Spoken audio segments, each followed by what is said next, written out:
Hello and welcome to Audiobook Avenue, the ultimate destination for audiobook lovers. Don't forget to hit that subscribe button to stay up to date on our latest uploads and never miss out on your next favorite audiobook. Thank you for choosing Audiobook Avenue. The Adventures of Sherlock Holmes by Sir Arthur Conan Doyle. Adventure 10. The Adventure of the Noble Bachelor. The Lord St. Simon marriage, and its curious termination, have long ceased to be a subject of interest in those exalted circles in which the unfortunate bridegroom moves, and their more piquant details have drawn the gossips away from this 4-year-old drama. As I have reason to believe, however, that the full facts have never been revealed to the general public, and as my friend Sherlock Holmes had a considerable share in clearing the matter up, I feel that no memoir of him would be complete without some little sketch of this remarkable episode. It was a few weeks before my own marriage, during the days when I was still sharing rooms with Holmes in Baker Street, that he came home from an afternoon stroll to find a letter on the table waiting for him. I had remained indoors all day, for the weather had taken a sudden turn to rain, with high autumnal winds, and the Jezebel bullet which I had brought back in one of my limbs as a relic of my Afghan campaign throbbed with dull persistence. With my body in one easy chair and my legs upon another, I had surrounded myself with a cloud of newspapers, until at last, saturated with the news of the day, I tossed them all aside and lay listless, watching the huge crest and monogram upon the envelope upon the table, and wondering lazily who my friend's noble correspondent could be. "Here is a very fashionable epistle," I remarked as he entered. "Your morning letters, if I remember right, were from a fishmonger and a tide-waiter." "Yes, my correspondence has certainly the charm of variety," he answered, smiling, "and the humbler are usually the more interesting. This looks like one of those unwelcome social summonses which call upon a man either to be bored or to lie." He broke the seal and glanced over the contents. "Oh, come, it may prove to be something of interest after all." "Not social, then?" "No, distinctly professional." "And from a noble client?" "One of the highest in England." "My dear fellow, I congratulate you." "I assure you, Watson, without affectation, that the status of my client is a matter of less moment to me than the interest of his case. It is just possible, however, that also may not be wanting in this new investigation. You have been reading the papers diligently of late, have you not?" "It looks like it," said I, ruefully, pointing to a huge bundle in the corner. "I have had nothing else to do." "It is fortunate, for you will perhaps be able to post me up. I read nothing except the criminal news and the agony column. The latter is always instructive. But if you have followed recent events so closely, you must have read about Lord St. Simon and his wedding?" "Oh, yes, with the deepest interest." "That is well. The letter which I hold in my hand is from Lord St. Simon. I will read it to you, and in return you must turn over these papers and let me have whatever bears upon the matter. This is what he says: "My dear Mr. Sherlock Holmes, Lord Backwater tells me that I may place implicit reliance upon your judgment and discretion. I have determined, therefore, to call upon you and to consult you in reference to the very painful event which has occurred in connection with my wedding. Mr. Lestrade, of Scotland Yard, is acting already in the matter, but he assures me that he sees no objection to your cooperation, and that he even thinks that it might be of some assistance. I will call at 4 o'clock in the afternoon, and should you have any other engagement at that time, I hope that you will postpone it, as this matter is of paramount importance. Yours faithfully, St. Simon." It is dated from Grosvenor Mansions, written with a quill pen, and the noble lord has had the misfortune to get a smear of ink upon the outer side of his right little finger," remarked Holmes as he folded up the epistle. "He says 4 o'clock. It is 3 now. He will be here in an hour." "Then I have just time, with your assistance, to get clear upon the subject. Turn over those papers and arrange the extracts in their order of time, while I take a glance as to who our client is." He picked a red-covered volume from a line of books of reference beside the mantelpiece. "Here he is," said he, sitting down and flattening out upon his knee. "Lord Robert Walsingham de Vere St. Simon, second son of the Duke of Balmoral. Arms, azure, 3 caltrops in chief over a fess sable. Born in 1846. He's 41 years of age, which is mature for marriage. Was Under-Secretary for the Colonies in a late administration. The Duke, his father, was at one time Secretary for Foreign Affairs. They inherit Plantagenet blood by direct descent, and Tudor on the distaff side. Ha! Well, there is nothing very instructive in all this. I think that I must turn to you, Watson, for something more solid." "I have very little difficulty in finding what I want," said I, "for the facts are quite recent, and the matter struck me as remarkable. I feared to refer them to you, however, as I knew that you had an inquiry on hand and that you disliked the intrusion of other matters." "Oh, you mean the little problem of the Grosvenor Square furniture van. That is quite cleared up now, though indeed it was obvious from the first. Pray give me the results of your newspaper selections." "Here is the first notice which I can find. It is in the personal column of the Morning Post and dates, as you see, some weeks back. A marriage has been arranged, it says, and will, if rumour is correct, very shortly take place between Lord Robert St. Simon, second son of the Duke of Balmoral, and Miss Hatty Doran, the only daughter of Aloysius Doran, Esquire, of San Francisco, California, USA. That is all." "Terse and to the point," remarked Holmes, stretching his long thin legs towards the fire.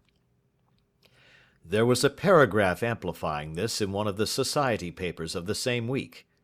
Ah, here it is. There will soon be a call for protection in the marriage market, for the present free trade principle appears to tell heavily against our home product. One by one the management of the noble houses of Great Britain is passing into the hands of our fair cousins from across the Atlantic. An important addition has been made during the last week to the list of the prizes which have been borne away by these charming invaders. Lord St. Simon, who has shown himself for over 20 years proof against the little god's arrows, has now definitely announced his approaching marriage with Miss Hatty Doran, the fascinating daughter of a California millionaire.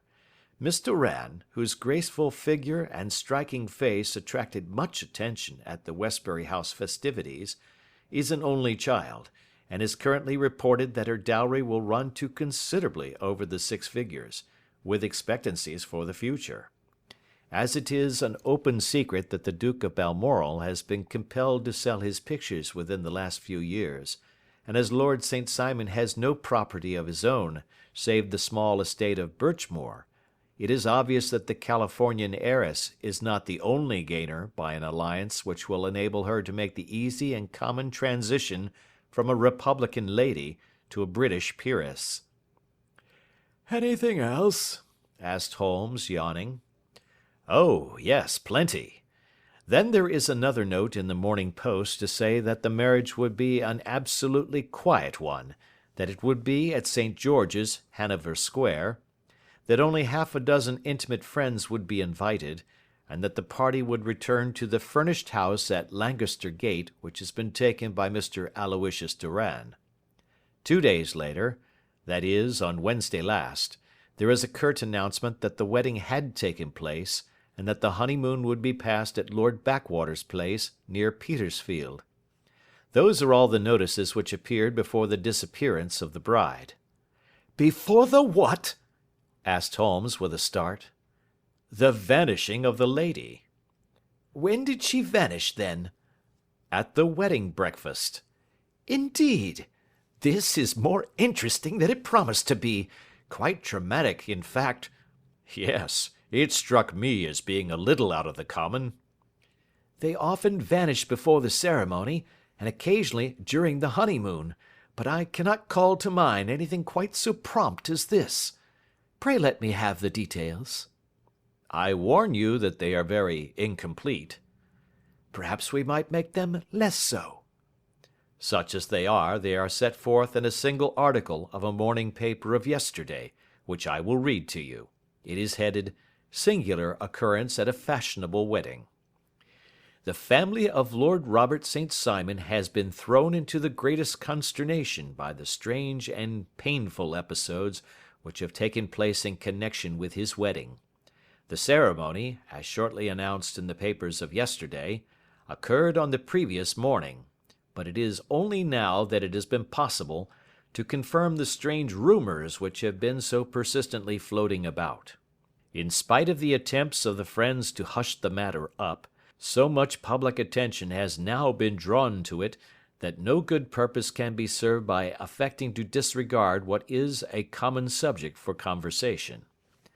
The ceremony, which was performed at St. George's, Hanover Square, was a very quiet one, no one being present save the father of the bride, Mr. Aloysius Doran, the Duchess of Balmoral, Lord Backwater, Lord Eustace and Lady Clara St. Simon, the younger brother and sister of the bridegroom, and Lady Alicia Whittington. The whole party proceeded afterwards to the house of Mr. Aloysius Doran at Lancaster Gate, where breakfast had been prepared. It appears that some little trouble was caused by a woman, whose name has not been ascertained, who endeavoured to force her way into the house after the bridal party, alleging that she had some claim upon Lord St. Simon. It was only after a painful and prolonged scene that she was ejected by the butler and the footman. The bride, who had fortunately entered the house before this unpleasant interruption, had sat down to breakfast with the rest, when she complained of a sudden indisposition and retired to her room. Her prolonged absence having caused some comment, her father followed her, but learned from her maid that she had only come up to her chamber for an instant, caught up an ulster and bonnet, and hurried down to the passage. One of the footmen declared that he had seen a lady leave the house thus apparelled, but had refused to credit that it was his mistress, believing her to be with the company.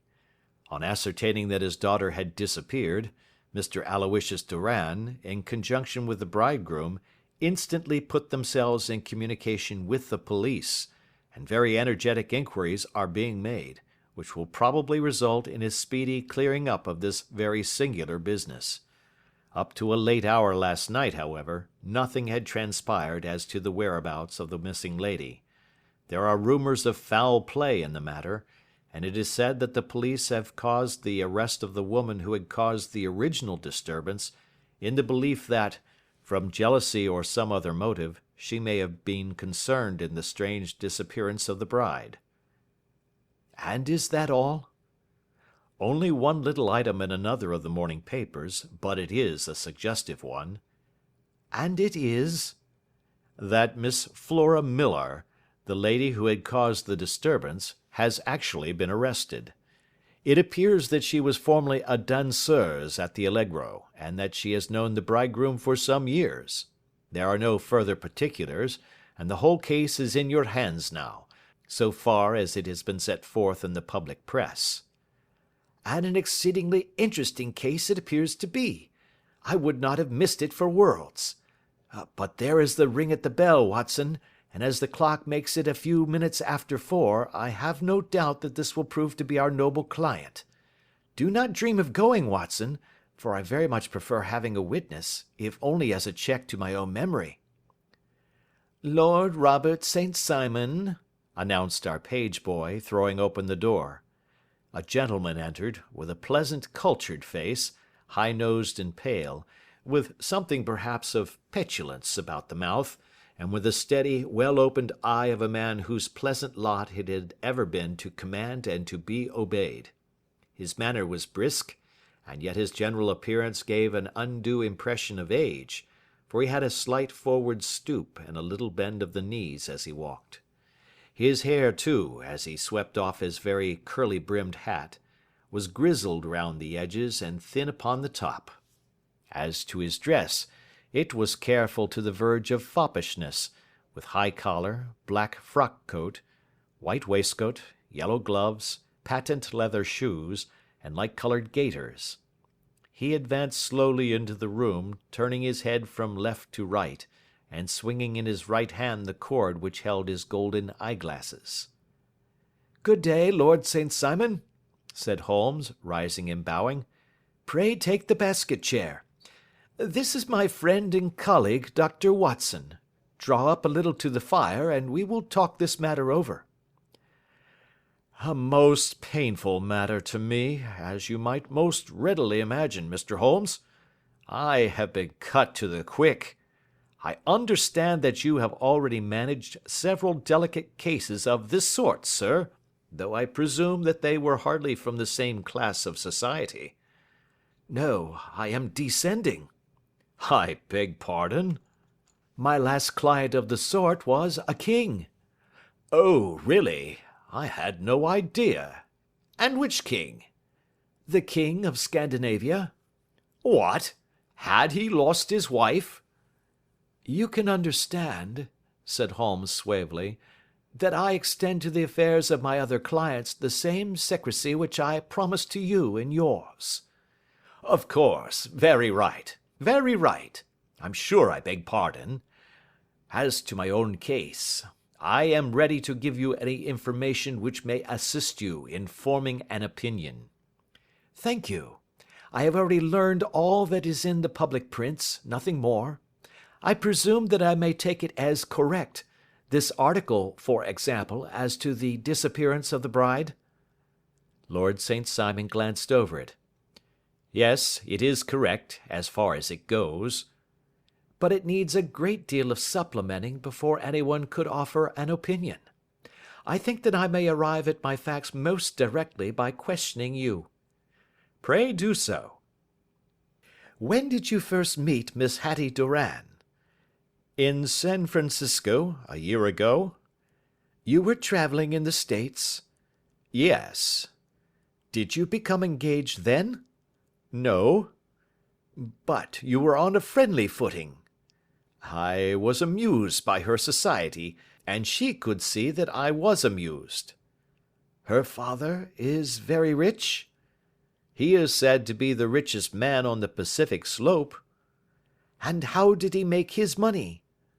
"In mining. He had nothing a few years ago.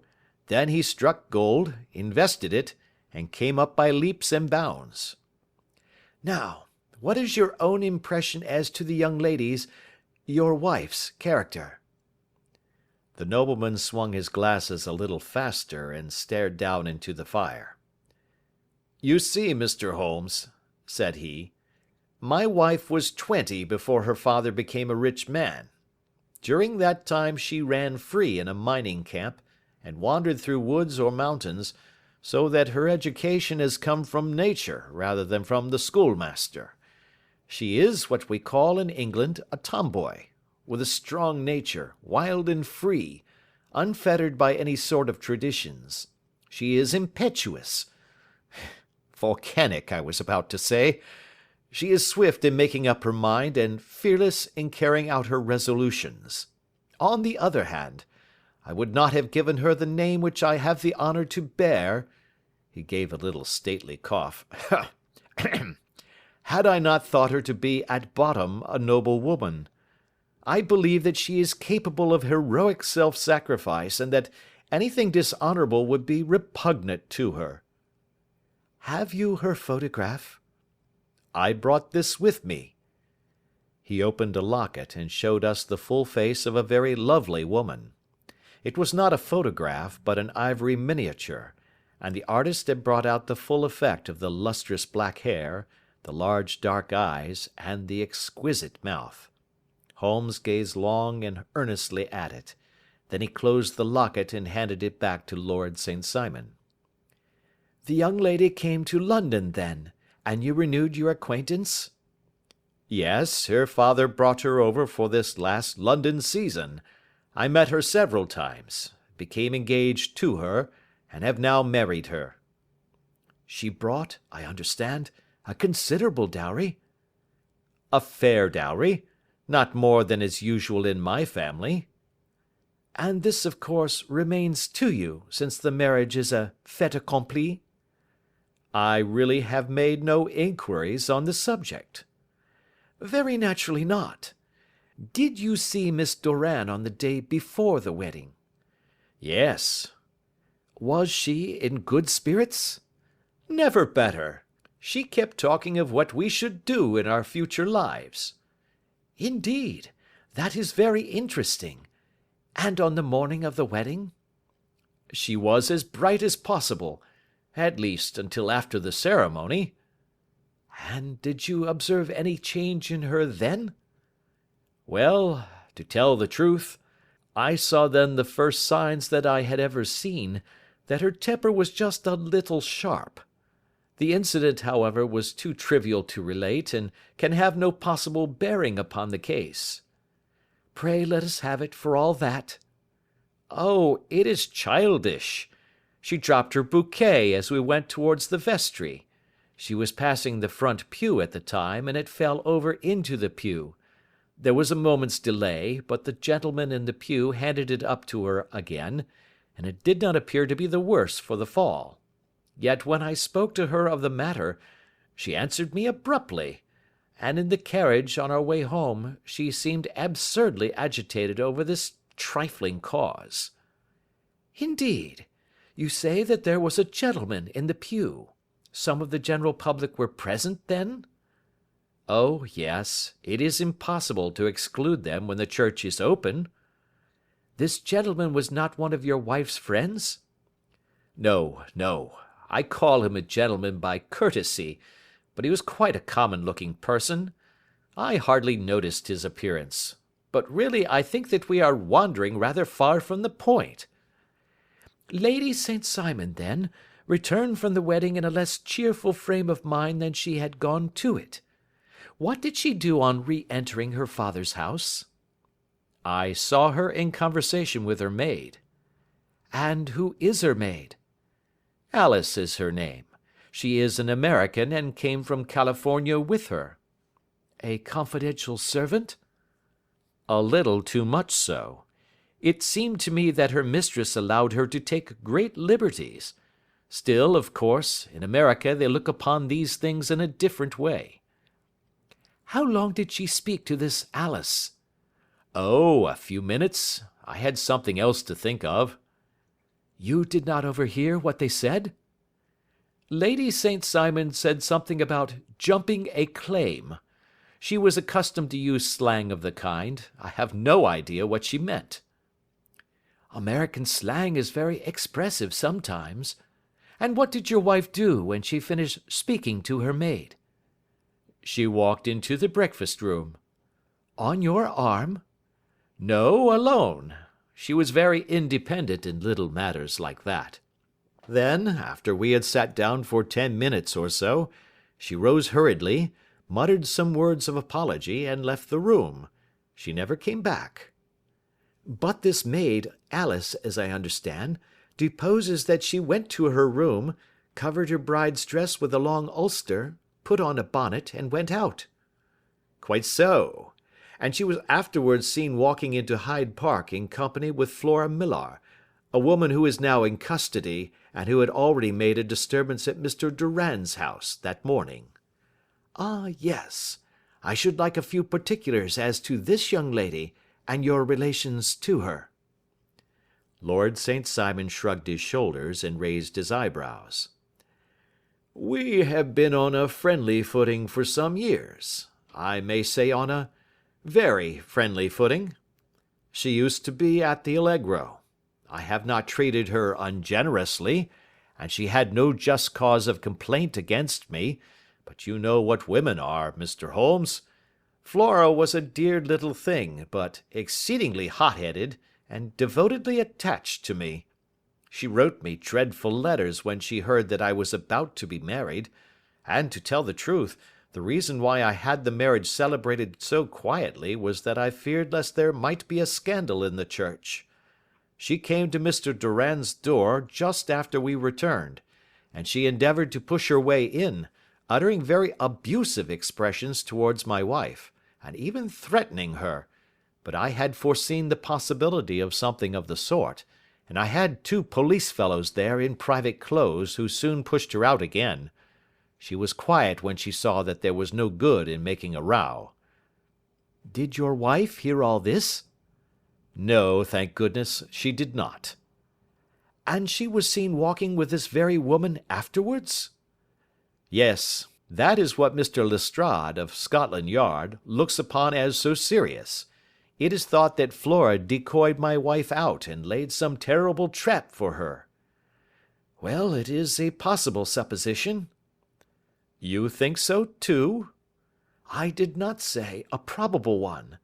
But you did not yourself look upon this as likely?" "I do not think Flora would hurt a fly." "Still, jealousy is a strange transformer of characters. Pray, what is your own theory as to what took place?" "Well, really, I came to seek a theory, not to propound one. I have given you all the facts. Since you ask me, however, I may say that it has occurred to me as possible that the excitement of this affair, the consciousness that she had made so immense a social stride, had the effect of causing some little nervous disturbance in my wife." "In short, that she had become suddenly deranged?" "Well, really, when I consider that she has turned her back, I will not say upon me, but upon so much that many have aspired to without success, I can hardly explain it in any other fashion." "Well, certainly that is also a conceivable hypothesis," said Holmes, smiling. "And now, Lord St. Simon, I think that I have nearly all my data. May I ask whether you were seated at the breakfast table so that you could see out of the window?" "We could see the other side of the road and the park." "Quite so. Then I do not think that I need to detain you longer. I shall communicate with you." "Should you be fortunate enough to solve this problem," said our client, rising. "I have solved it." "Eh? What was that?" "I say that I have solved it." "Where, then, is my wife?" "That is a detail which I shall speedily supply." Lord St. Simon shook his head. "I am afraid that it will take wiser heads than yours or mine," he remarked, and bowing in a stately, old-fashioned manner, he departed.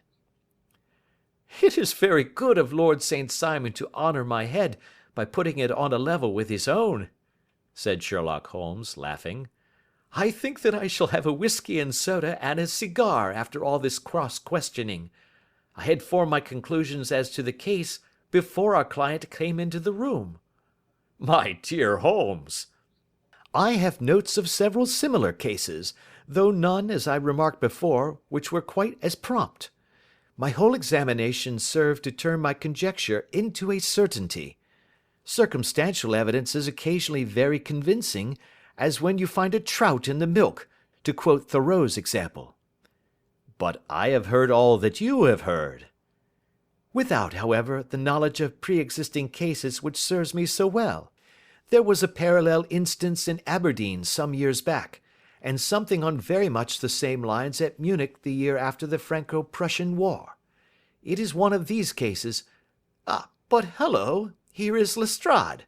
Good afternoon, Lestrade. You will find an extra tumbler upon the sideboard, and there are cigars in the box."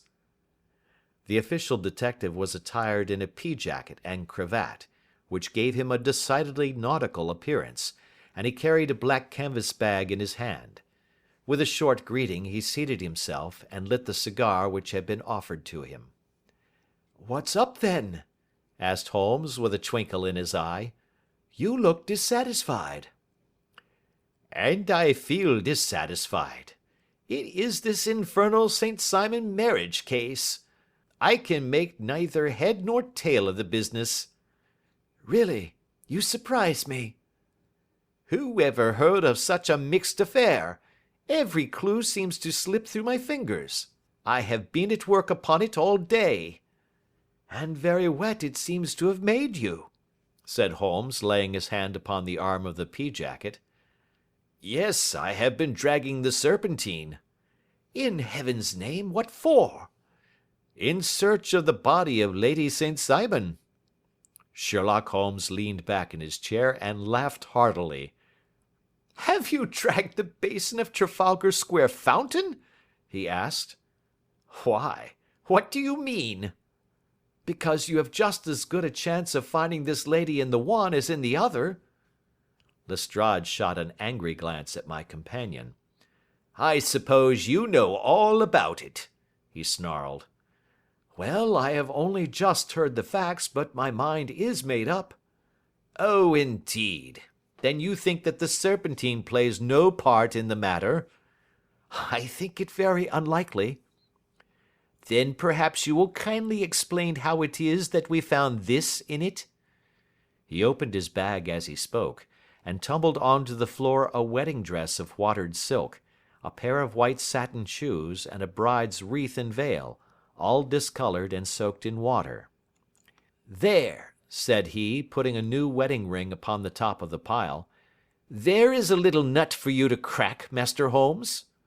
"Oh, indeed," said my friend, blowing blue rings into the air. "You dragged them from the Serpentine?" "No, they were found floating near the margin by a park keeper. They have been identified as her clothes, and it seemed to me that if the clothes were there, the body would not be far off." "By the same brilliant reasoning, every man's body is to be found in the neighbourhood of his wardrobe.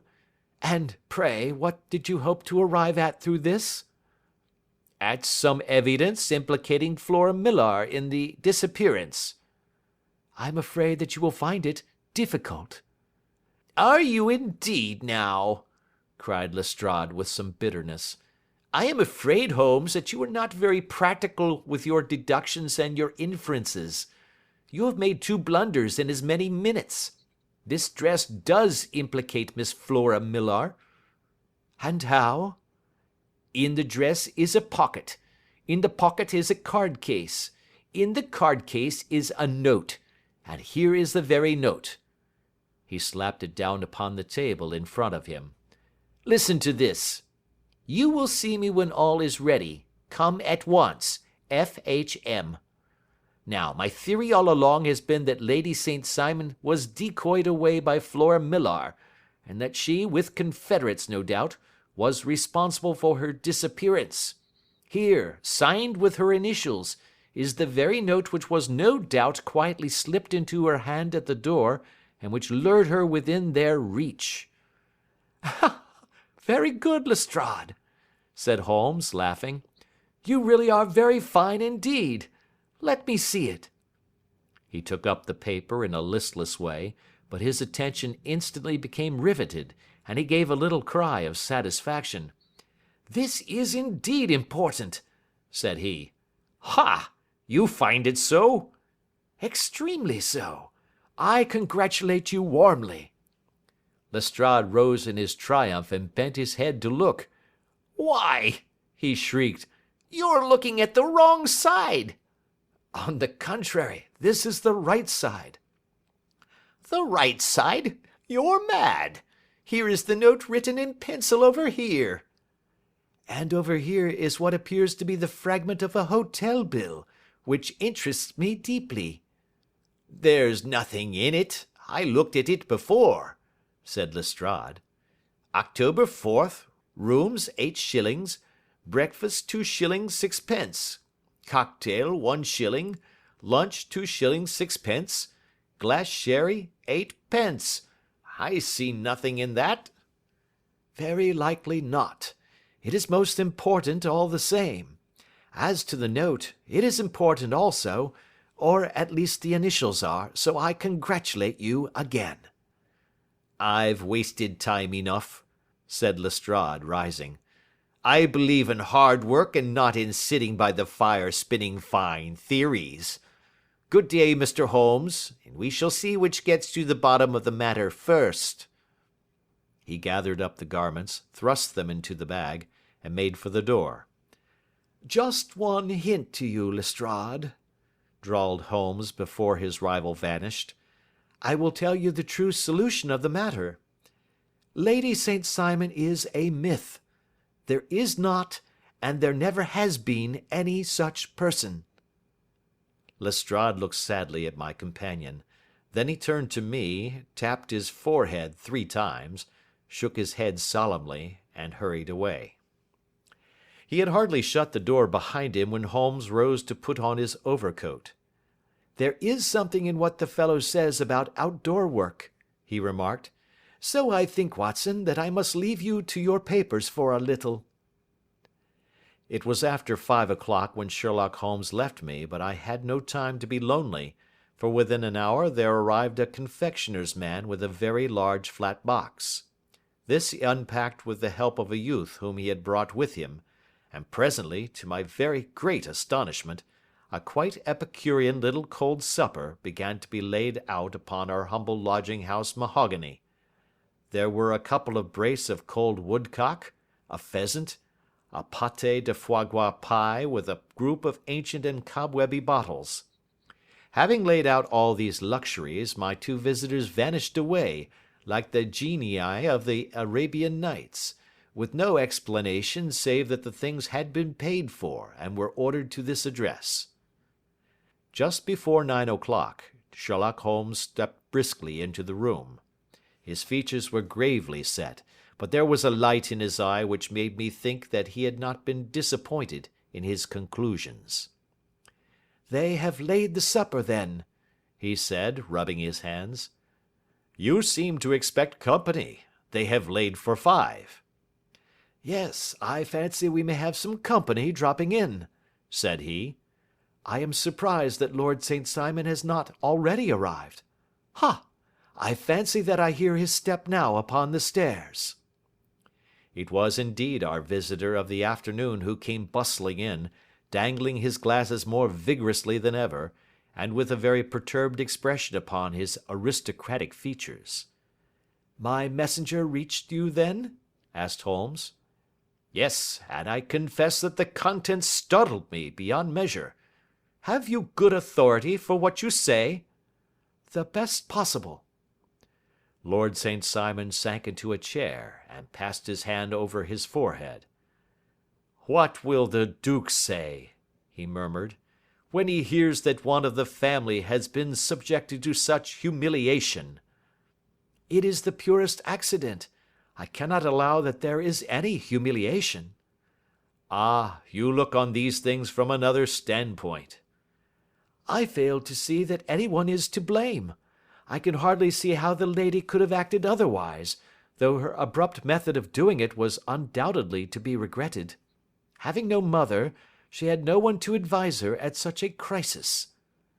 "It was a slight, sir, a public slight," said Lord St. Simon, tapping his fingers upon the table.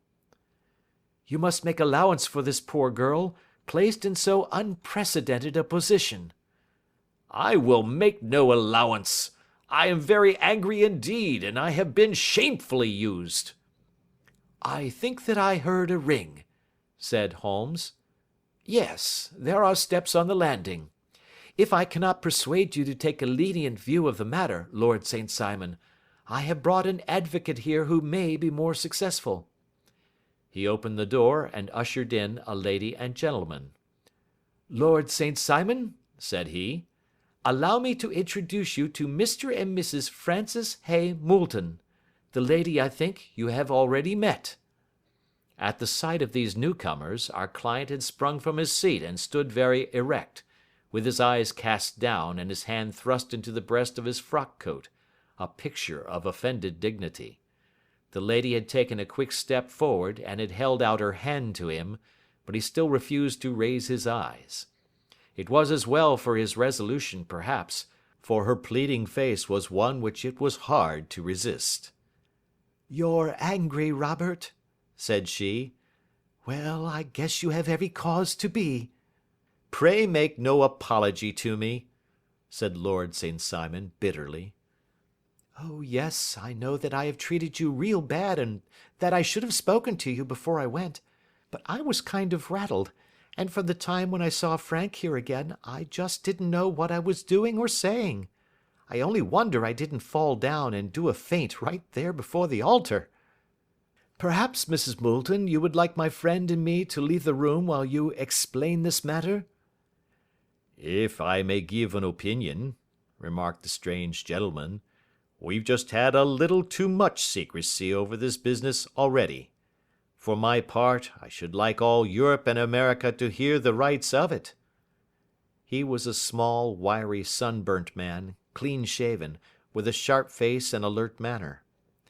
"Then I'll tell our story right away," said the lady.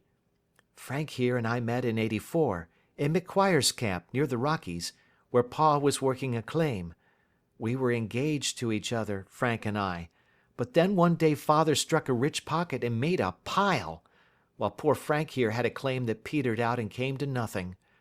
The richer Pa grew, the poorer was Frank, so at last Pa wouldn't hear of our engagement lasting any longer, and he took me away to Frisco. Frank wouldn't throw up his hand, though, so he followed me there, and he saw me without Pa knowing anything about it. It would only have made him mad to know, so we just fixed it all up for ourselves. Frank said that he would go and make his pile too, and never come back to claim me until he had as much as Pa. So then I promised to wait for him to the end of time, and pledged myself not to marry anyone else while he lived. 'Why shouldn't we be married right away then?' said he, 'and then I will feel sure of you, and I won't claim to be your husband until I come back.' Well, we talked it over, and he had fixed it all up so nicely, with a clergyman all ready and waiting, that we just did it right there, and then Frank went off to seek his fortune, and I went back to Pa. The next I heard of Frank was that he was in Montana, and then he went prospecting in Arizona, and then I heard of him from New Mexico. After that came a long newspaper story about how a miners' camp had been attacked by Apache Indians, and there was my Frank's name among the killed. I fainted dead away, and I was very sick for months after. Pa thought I had a decline and took me to half the doctors in Frisco. Not a word of news came for a year and more, so that I never doubted that Frank was really dead. Then Lord St. Simon came to Frisco, and we came to London, and a marriage was arranged, and Pa was very pleased, but I felt all the time that no man on this earth would ever take the place in my heart that had been given to my poor Frank. Still, if I had married Lord St. Simon, of course I'd have done my duty by him. We can't command our love, but we can our actions. I went to the altar with him with the intention to make him just as good a wife as it was in me to be. But you may imagine what I felt when, just as I came to the altar rails, I glanced back and saw Frank standing and looking at me out of the first pew.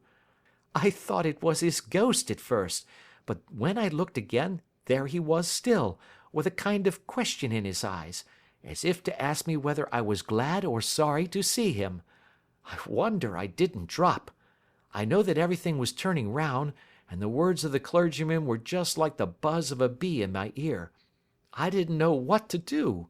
Should I stop the service and make a scene in the church? I glanced at him again, and he seemed to know what I was thinking, for he raised his finger to his lips to tell me to be still. Then I saw him scribble on a piece of paper, and I knew that he was writing me a note. As I passed his pew on the way out, I dropped my bouquet over to him, and he slipped the note into my hand when he returned me the flowers.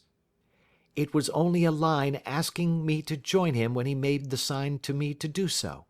Of course, I never doubted for a moment that my first duty was now to him, and I determined to do just whatever he might direct.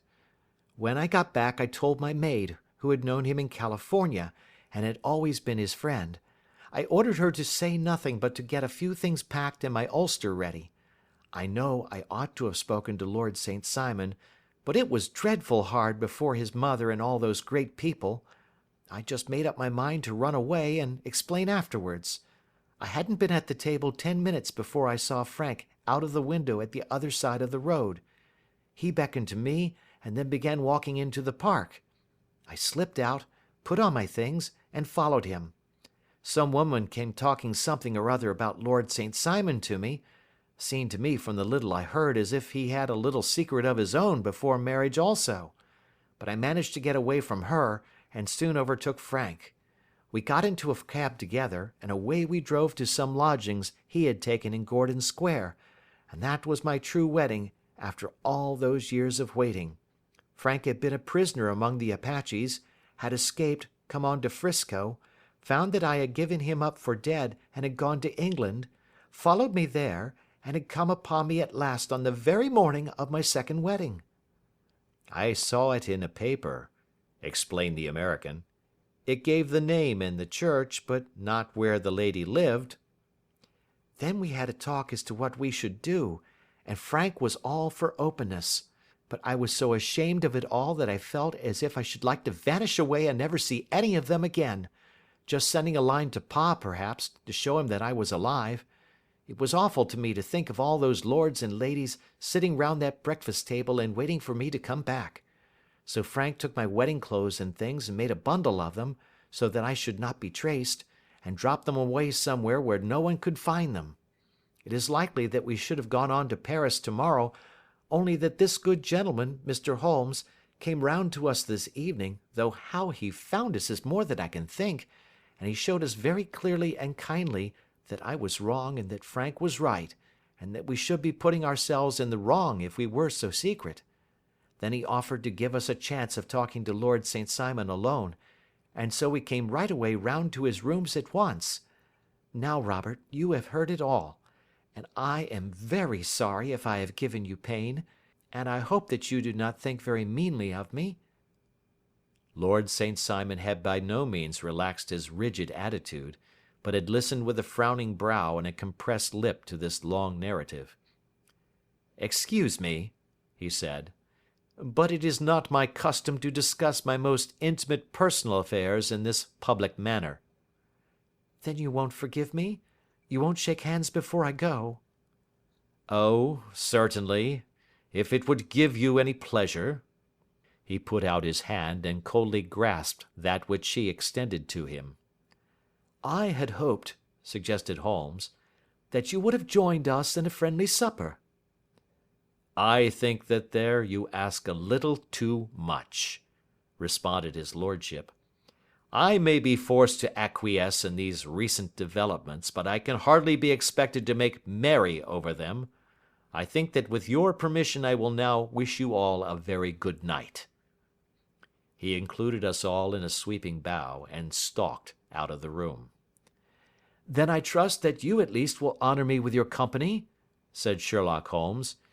It is always a joy to meet an American, Mr. Moulton, for I am one of those who believe that the folly of a monarch and the blundering of a minister in far gone years will not prevent our children from being some day citizens of the same world-wide country, under a flag which shall be a quartering of the Union Jack with the stars and stripes. The case has been an interesting one, remarked Holmes when our visitors had left us, because it serves to show very clearly how simple the explanation may be of an affair which at first sight seems to be almost inexplicable. Nothing could be more natural than the sequence of events as narrated by this lady, and nothing stranger than the result when viewed, for instance, by Mr. Lestrade of Scotland Yard. You were not yourself at fault at all, then? From the first, two facts were very obvious to me. The one, that the lady had been quite willing to undergo the wedding ceremony. The other, that she had repented of it within a few minutes of returning home. Obviously, something had occurred during the morning, then, to cause her to change her mind. What could that something be? She could not have spoken to anyone when she was out, for she had been in the company of the bridegroom.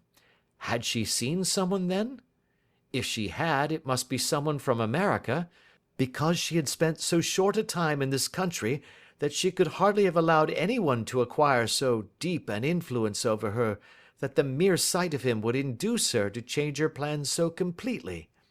You see, we have already arrived, by a process of exclusion, at the idea that she might have seen an American. Then who could this American be, and why should he possess so much influence over her? It might be a lover. It might be a husband. Her young womanhood had, I knew, been spent in rough scenes and under strange conditions.